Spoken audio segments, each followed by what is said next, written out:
Welcome to Baseball Biz. I'm Mark Carpenter, your host, and with me today is none other than stupendous, magnificent, mega mind of sports himself, the Sports Blitz Pod, or rather Sports Blitz Pod, Brandon No Way. How you doing today, Brandon? I'm doing really good, Mark. How about you? I am cooking, brother. This season is just starting. All the prognosticators have been saying what's going to happen with MLB 2021. What's this season going to look like? Oh my gosh, the Yankees are losing. What's going to happen for the rest of the season? Let's fire everybody. Okay, settle down, everybody. The season is just starting.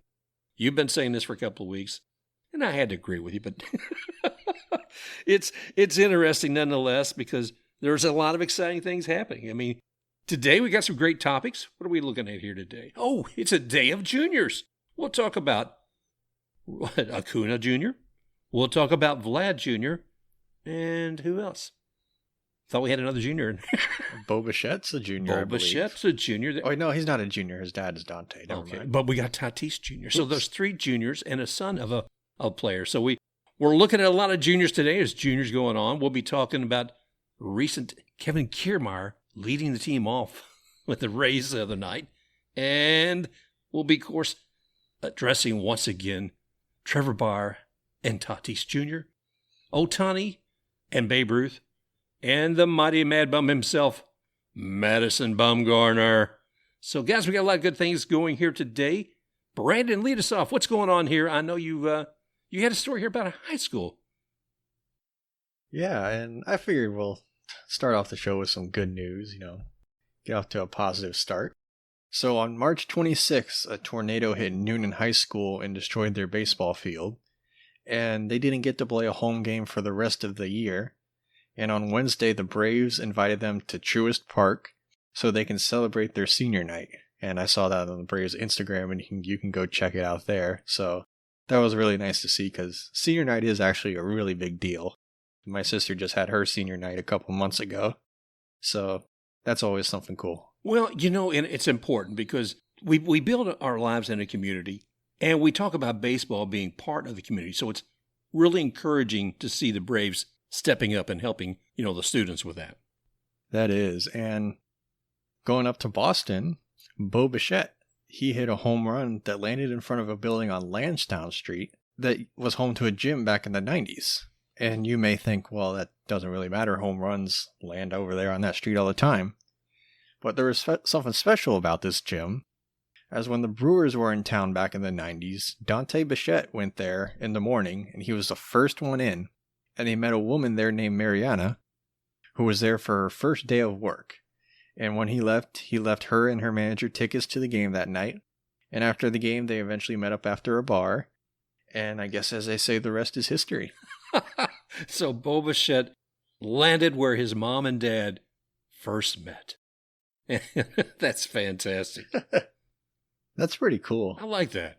Not many people can say that. No, and he's an exciting Blue Jay to watch. And I believe I was there for his first home run, and I believe it was the Rays at the Trop. If it wasn't his first home run, it was his first hit. And his father was there in the stands.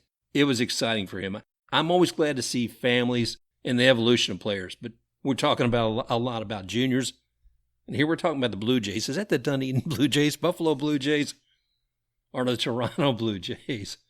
But they I don't know. If they keep going the way they're doing, we could call them the best baseball team in Tampa Bay, just like we did the best team in New York last year. Oh, gosh. Yeah, that could very well be. Any other news from our friends in the Blue Jays camp? Yeah, sticking with the Blue Jays and also talking about family legacies, Vlad Jr. He hit 3 home runs and 7 RBIs last night, Tuesday night. It was last night for us right now. And he now has more 3 home run games than his dad. Junior has 1 and Senior has none. And he is also the youngest player ever to hit a 3-homer game. And I saw that on ESPN's Get Up this morning. And Mark, you had a fun fact about Senior. He actually faced off against Scherzer about 10 years ago, didn't he? Yeah, so it's kind of crazy. It wasn't to the day or something of that nature, but Vlad Jr. No, it was, wasn't it? I think it was to the day. Vlad Jr. hit 3 home runs, and one of those was placed right about where his dad did, both against Scherzer. I take that back. It wasn't the same exact day, but it was, something where they both had taken on Scherzer. So that was very interesting. Vlad Jr. is amazing to watch anyway. Yeah, he's a ton of fun. And I think you were thinking of Tatis, because didn't he hit 2 home runs on the anniversary of his dad hitting 2 grand slams in 1 inning against the Dodgers? Is that what you were thinking of?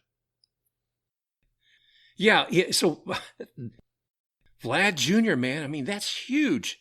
So the Blue Jays continue on. That man is strong. And them playing in Dunedin achieving all this. So going over the fence. Hey, who's that guy who, the ball hawk, the man who has the YouTube? What's his name? Oh, Zack Hample? Zack Hample, exactly.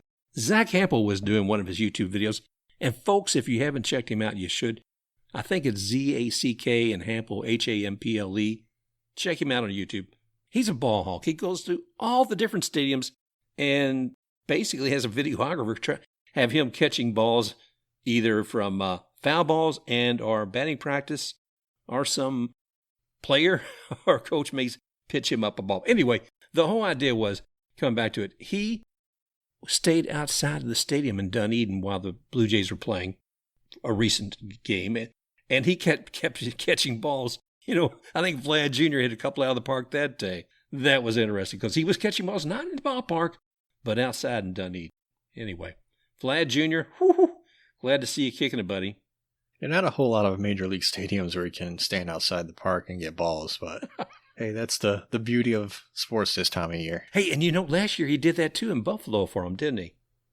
I believe he did. Wasn't he standing on the side of a highway and got in trouble with the cops? Oh, yeah, as well he should have.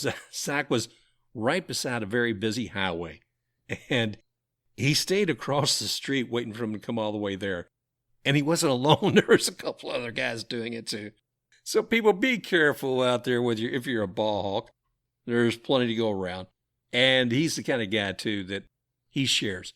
So if he gathers up, if he catches like about 7 balls, it's not unusual to see Zach hand out some of these balls to the younger people who are trying to catch them as well. So I'm encouraged by that. Congratulations to both Vlad Jr. and to Zack Hample. Sticking with our home run theme, Ronald Acuna Jr., he hit a home run last night, or Tuesday night. I did it again. Dang, that's good. This one was 481 feet. That was the second longest this year behind Yermin Mercedes, who hit one 485 feet. And Acuna's longest home run since he hit one 495 feet last season. And that was according to the Atlanta Journal-Constitution. I'm looking forward to seeing what else he's going to be able to do. You're looking at some players who are very, very exciting, who bring a lot to the game, bring a lot of excitement, and the Braves need some of that. But I'm glad to see they got Acuna Jr. to do just that. Sticking with the excitement, Kiermaier led off on Tuesday night with the Rays. He led off the game with a triple, but that was not his biggest play, and that came in the top of the 6th when he cut off Arozarena and left. And that seemed to cause a bit of a controversy, at least around here in the Bay Area, Mark. Yeah, I did, but you have to remember that's Kevin Kiermaier. And what I mean by that? Well, first let me play a little bit what he had to say at the press conference. Yeah, I was just trying to create a spark from the get-go. I was really looking forward to seeing my name up there today. I didn't expect that, but I was happy, and I wanted to be a spark plug, try to set it off early, triple right out the gate. I was happy with it, just trying to provide energy, a spark any way possible, and felt good being back there. Well, that's it, Brandon. I mean, here's a guy, he brings a lot of energy to the team. It was like the first time since at least 2019, since Cash had him leading the lineup. There had to be a lot of excitement rushing through Kiermaier. That adrenaline must have been pumping. And there he is getting that triple in the first inning. Bam! A great deal of confidence. You have to have that kind of confidence to be a 3-time Golden Glove winner. He has been fantastic. And Kevin's not afraid to say it either. KK will speak up and tell you his mind about his own success and what he thinks of himself. He is there as part of the team, and he recognizes that. But Kevin also knows how to shine. I mean, you and I both have seen him there. Kevin, sometimes you see him dive or jump or hop And you think, was that really necessary to get that ball? He's a showman, and heck, I enjoy that. But I cringed a little bit. I saw that play. And there it is. It's coming over to left field. There's Acuna Jr., and Kevin has been tracking this ball, and he tracks it all the way right in front of Acuna Jr., and what? Bam! I was anticipating a collision. And Acuna Jr. has... I mean, over. I was going to say. Oh, did I say Acuna? Do I need to start that again?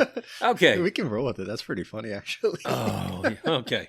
Yeah, Acuna Jr. I'm sorry. We moved him. Arozarena, did we trade him for Acuna Jr.? I wouldn't mind having him in a Rays uniform. Oh, gosh. I'm sorry. So maybe that's why Kiermaier was confused. Maybe he thought it was Acuna Jr. I certainly did. Anyway, so he's running over there left field in front of Randy Arozarena. Lucky boots himself.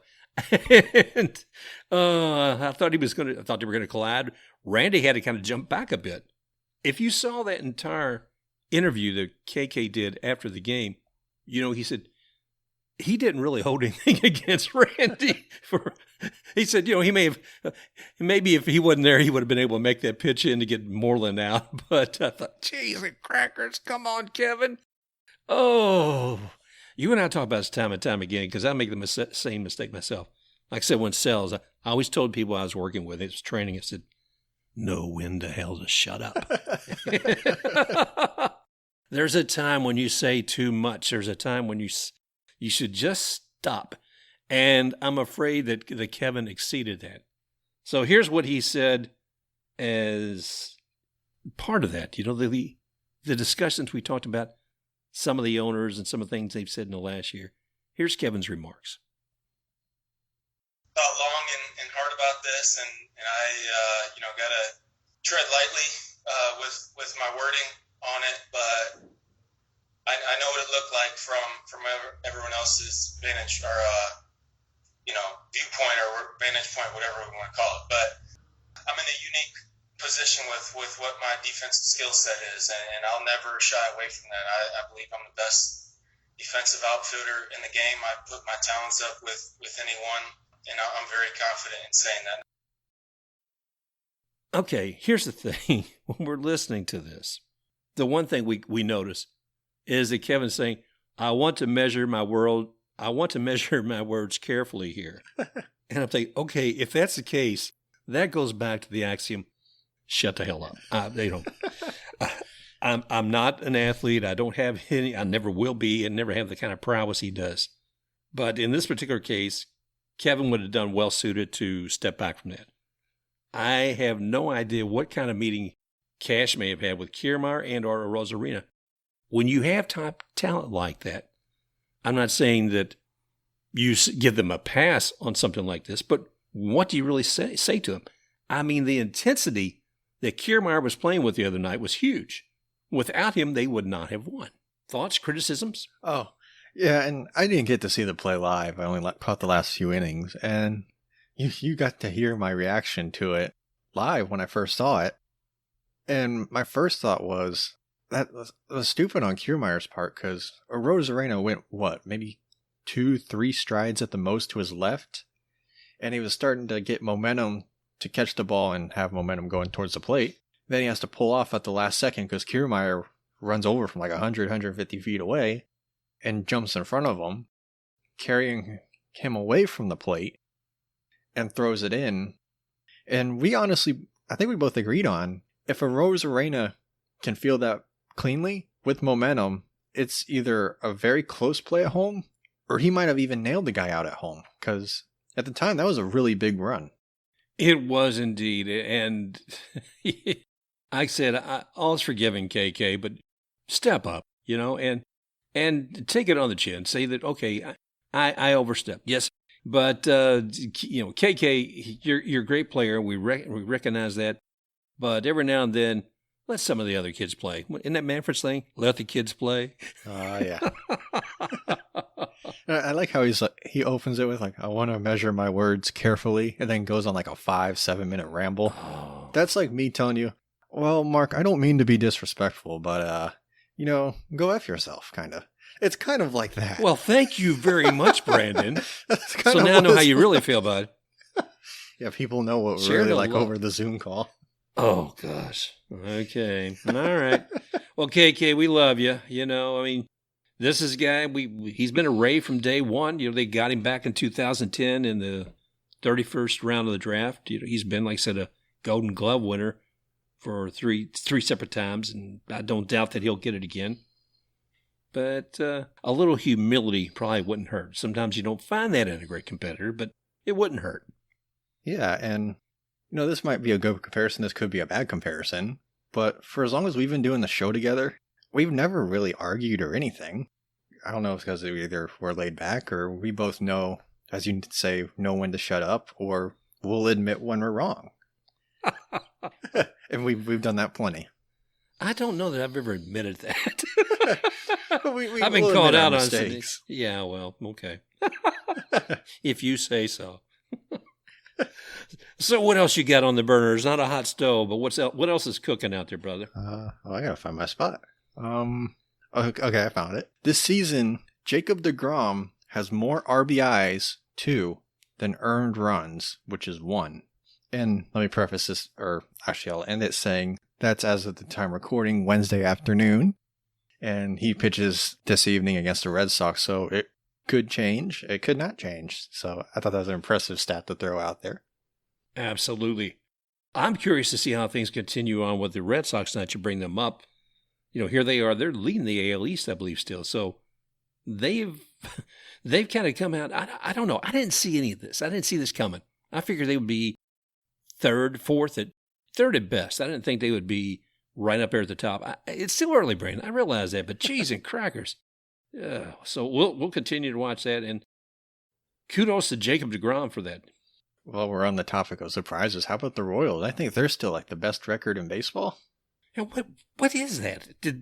That's another one. Did you see that coming? I didn't. No, I didn't. From what people were telling me, I understood the Royals weren't going to be very good this year.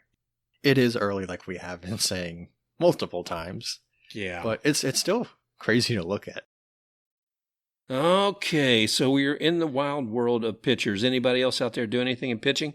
Yeah, Ohtani. He became the first player since Babe Ruth to lead the league in home runs and start a game. So another fun fact to throw out there. Ohtani has just been outstanding. I mean, I can't help but watch him on the highlights. Any chance I get to see a game he's playing in, I will be there. But my gosh, he's making those Angels just look fantastic. I did get that right, didn't I? Yeah, you got the right team. So okay, good.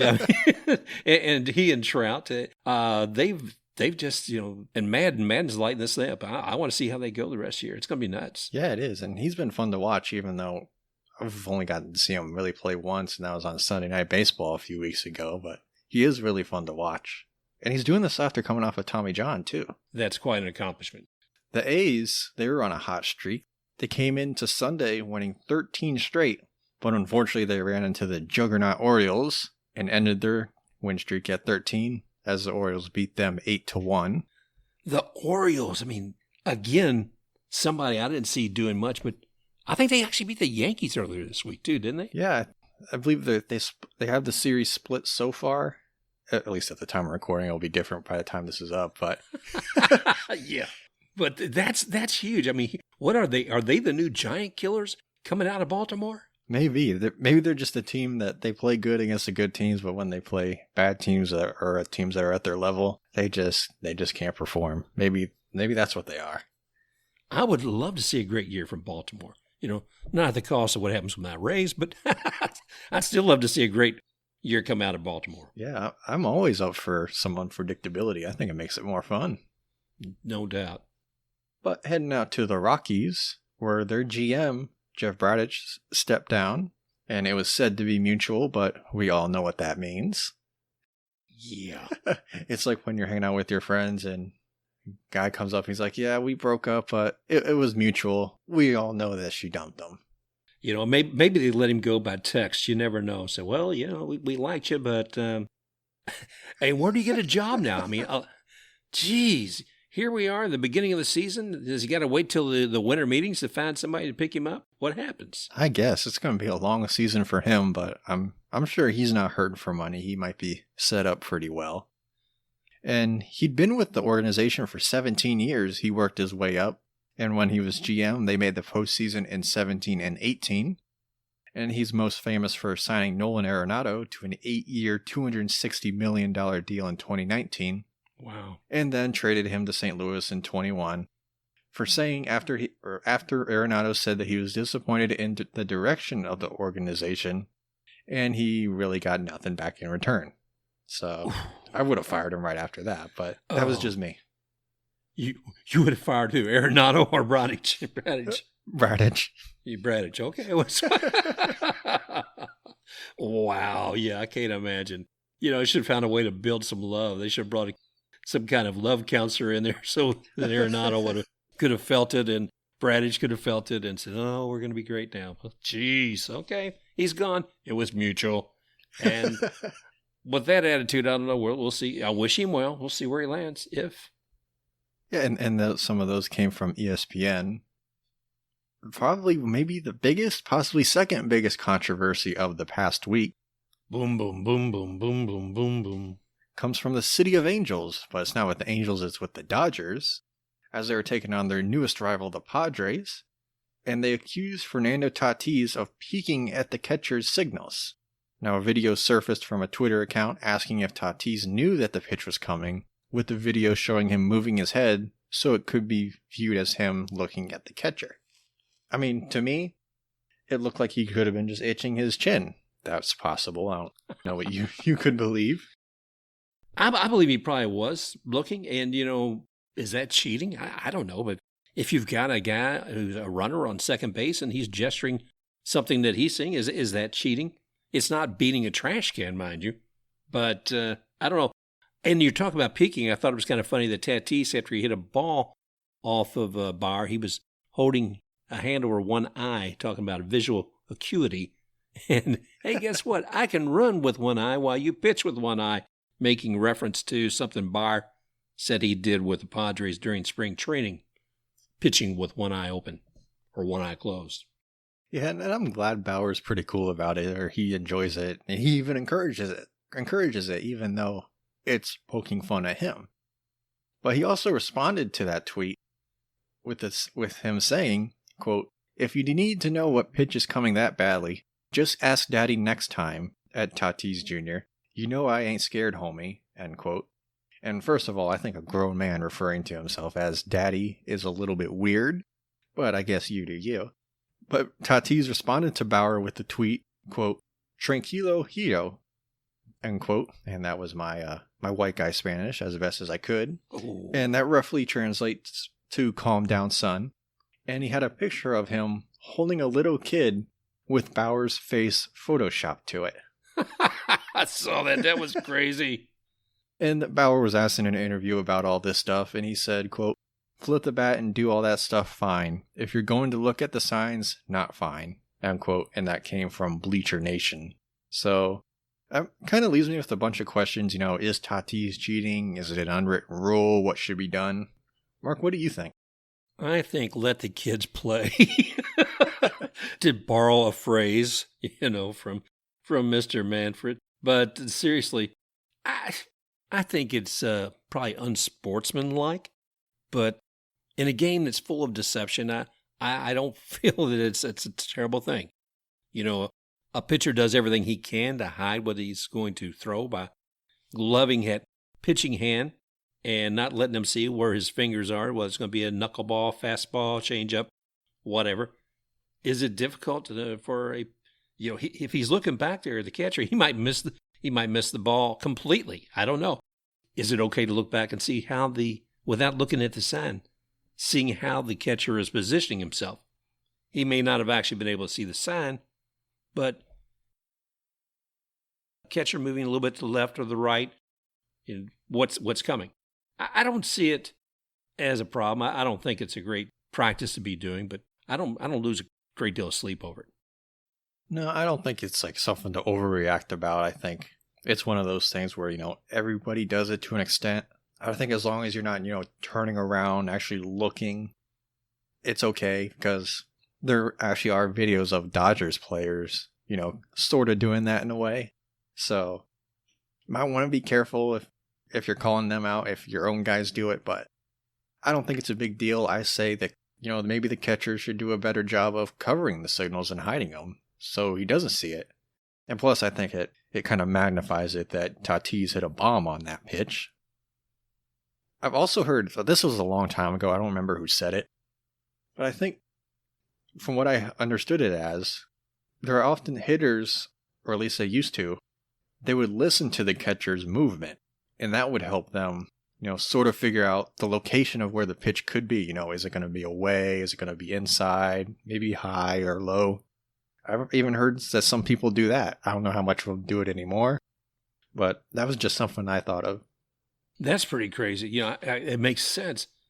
And talking about, though, the sportsmanlike or unsportsmanlike behavior of Tatis, wasn't it last year, Brandon, that people asked Jace Tingler to have a conversation with Tatis for, what was it? He was running on a base, or was he stealing a base? You remember this last year?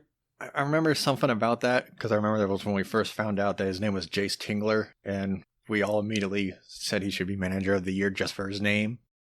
And even though a lot of us said he should be fired because I guess Tatis stole a base, but they were like up 7 runs.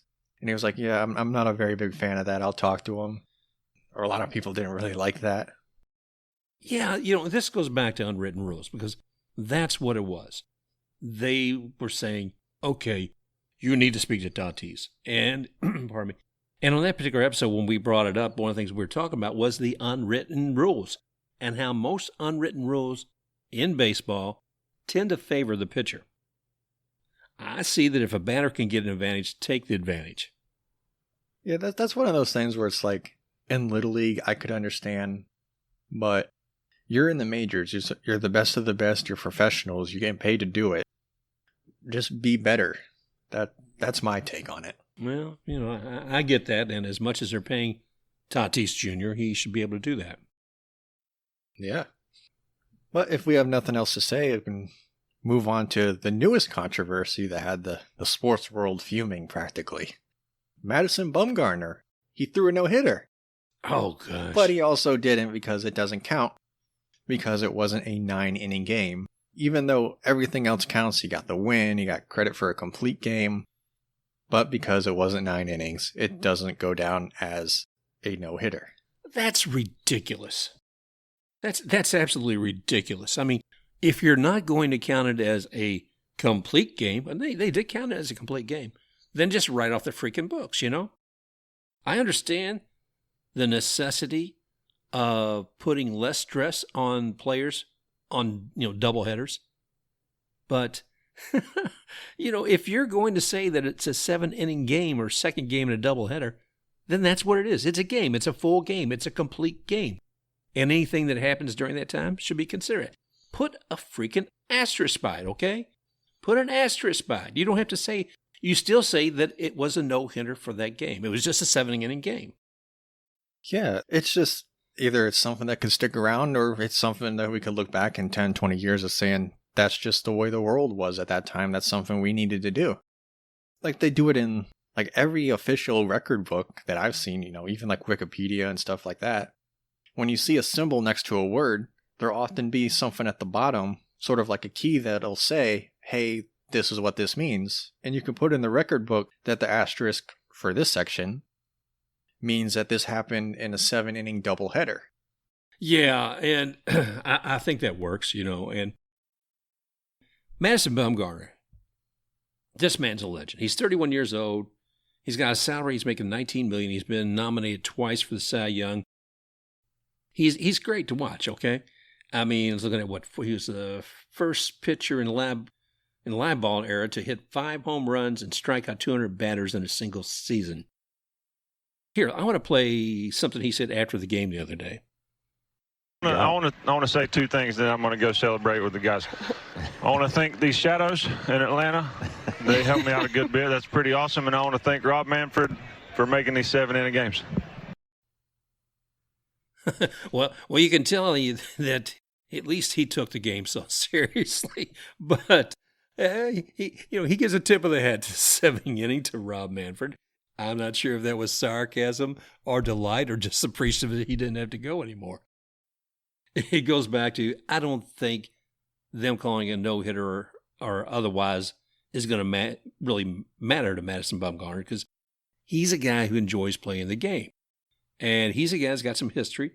You don't achieve everything he's achieved and worry about if somebody wants to officially call it a no-hitter.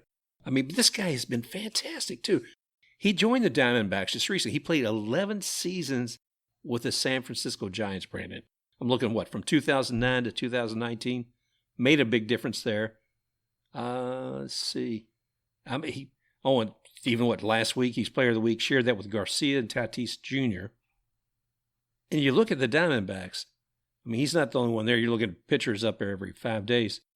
Let's take a look, because he's when he switched from the Giants to the Diamondbacks, we're talking about moving from one team to another in the National League West. So that must have been a little weird, because you're going to be facing your own teammates several times a year if you're in the same division. Yeah, that had to be really weird, because it was sort of like the end of an era for the Giants where, as Bumgarner went through that stretch of 4 or 5 years where he was the best pitcher in baseball by far, and the Giants were winning every other year, winning the World Series, and a couple years ago it wasn't going so well, and they kind of let some pieces go, and Bumgarner was one of them. That had to be sort of bittersweet. It's working out for the Diamondbacks. I was, we talk about it being early in the season, and the Diamondbacks and the Rockies really dwelling there at the bottom of the National League West. But it is interesting to see that in the National League West, let's see, oh my gosh, 4 of the 5 teams are above 500. That says a lot about a good competitive group. But the Padres are actually beneath the Diamondbacks right now. As of this morning, see, the Diamondbacks were 12-11, and the Padres 13-12. So one's 522 and the other one 520. But the thing of it is, it shows the strength that they have. I look at these guys like the Royals. The Royals are kind of popped up there right now. I'd be curious to see how high up the Diamondbacks go. Will they climb up over the backs of the Padres and the Giants to be right up there with I don't think they're going to surpass the Dodgers, okay? But I think they could be a good competitor with them. Yeah, it is, because we haven't really expected much from the Diamondbacks in, it seems like, a really, really long time. And, we usually just write them off every year as, being the bottom feeders. But this could just be a hot start, or it could be something where they're like a sleeper team where they could maybe throw a wrench into some plans. Yeah, I'm really looking forward to see how this, plays out. I know they got some guys injured right now, but if you're looking at a couple of players, I always look at it as David Peralta. He's one of them. Who else? Cole Calhoun. I think there's been some injuries. I wanted to do a deeper dive on the Arizona Diamondbacks, but not today. I've already got a lot of the research done, but I want to give most of a show just on them, because to me, they're a fascinating team. Yeah, they are. And they have some former Rays at one point on their team. They have Asdrubal Cabrera and Stephen Vogt, even though I don't think he actually played for the Rays at the majors levels. He was at least in the system. But he had a couple really good years there for the A's. So a pretty decent core there. Yeah, they do. And a couple other names I probably should have mentioned, too, that I like is Ketel Marte and Pavin Joe Smith. So Marte and Smith both are just, outstanding. And I'm really looking forward to seeing what happens with them the rest of the year. But as long as we're talking about Madison Bumgarner, I was looking something back in 2015 where he's a horseman, okay? He likes riding horses. He actually was carrying one of the banners. I don't know if it's a World Series banner or a division banner or whatever. He carried it around the stadium, but not in the stands, but all the way around the warning track on a horse. So he's riding a horse, and he has the banner with him.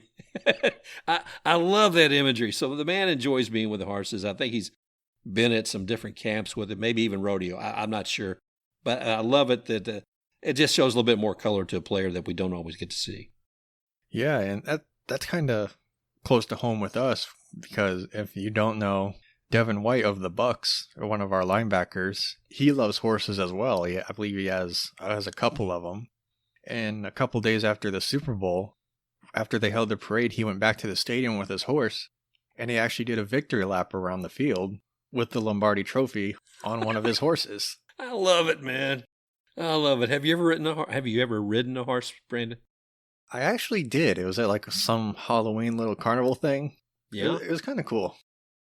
Well, I tried taking him on a long ride, and because I was doing everything wrong, I was sitting there on my coccyx, man, and that tailbone of mine was just, man, oh my gosh, every little step that, the horse wasn't even galloping. And by the time that was over, I was walking funny. It hurt that much for me. And I was young, so it couldn't hurt the horse that much. If I got on it today, it'd be different. Horses are kind of part of my blood, too. And growing up in Kentucky, and actually specifically Louisville, and there's going to be a little horse race going on there this weekend, always in the first Saturday of May. And I'm sad I'm not going to be there, but one of the most fun things about the Derby is the names of the horses. And this year we got some doozies too, Brandon. Let's see. I'm going to give you some names, and you tell me which one you like for your choice, just going by name, okay? Known Agenda, like the King, Brooklyn Strong, Keep Me in Mind, Sainthood, Old Bezos, Mandaloon, Medina Spirit, Hot Rod Charlie, Midnight Bourbon, Dynamic One, Helium, Hidden Stash, Essential Quality, Rock Your World, King Fury, Highly Motivated, Super Stock, Soup and Sandwich, and Bourbonic. Give me one. What do you like? Give me a couple. Ooh, I like Midnight Bourbon, but I feel like Hot Rod Charlie is just destined just because of his name. But I want to know how Hide Your Stash got his name. Is there a backstory to that? I can't. I don't even mention. But I'm looking at the odds right now and see Hidden Stash is 50-1. Okay. Oh, that doesn't sound good. No. You wonder if he'll actually make it there to the gate. Essential Qualities 2-1. Oh. Yeah, it looks pretty decent. And let's see. Known Agenda 6-1. I like Midnight Bourbon too, but I like being from Kentucky, I like that. I also like Bourbonic. And since I missed my lunchtime, I'll go with a Soup and Sandwich at 30-1. Oh, that's better than who were we just talking about? Hidden Stash? Hidden Stash. So Hidden Stash, let's see, what are they? They're 50-1, but Highly Motivated is 10-1. Do you have Hot Rod Charlie on there? I didn't have him on mine, but he is 8-1. I mean, I didn't have him as my selection, I should say. So I guess if you're looking at favorites, you're looking at Known Agenda, you're looking at Hot Rod Charlie, Essential Quality 2-1, and maybe Highly Motivated and Rock Your World 5-1. Like I said, there we go. Yeah. And if I'm going just for name only, I probably would have picked Essential Quality. That's Soup and Sandwich just still got me. I'm sorry. Those are good picks. I've heard those are fine steeds. And a fine steed indeed. So I'll be watching the Derby this week. I know that baseball will be there, but forgive me, I know this is the Baseball Biz show, but I have to have a little fun too and give a salute to my Kentucky heritage. And a three-fingered salute. You know what that three fingers of bourbon salute? That's what it is. There we go. I know what the one-finger salute is. Okay, stop that. This is a family show, Brandon. Okay, cut it out. All right. Well, I tell you what, we've wasted yet no. Oh gosh. Okay, brother. This is about all I've got right now for baseball. Is there anything else we need to cover besides the horses? I do have a fun fact quick, but Bumgarner and Gallen of the Diamondbacks were the first teammates to throw shutouts on the same day since 1977. Woof. Well, he's an amazing pitcher, and like I said, I want to do a much more deep dive into the Diamondbacks and share a little bit of the history. I'll be reaching out to some of their folks today, and we'll see what we can come up with. That sounds good. All right, Brandon. Well, everybody, I think this is it. If you have nothing else, Brandon? No, I have nothing else. Nothing else it is. Okay, everybody, thanks once again for joining us again here on Baseball Biz, the Baseball Biz, actually. You can find Brandon at SportsBlitzPod on Twitter. You can find me at the Baseball Biz on Twitter. And, of course, this particular podcast, you can find on Apple Podcasts, Google Podcasts, iHeartRadio, Stitcher.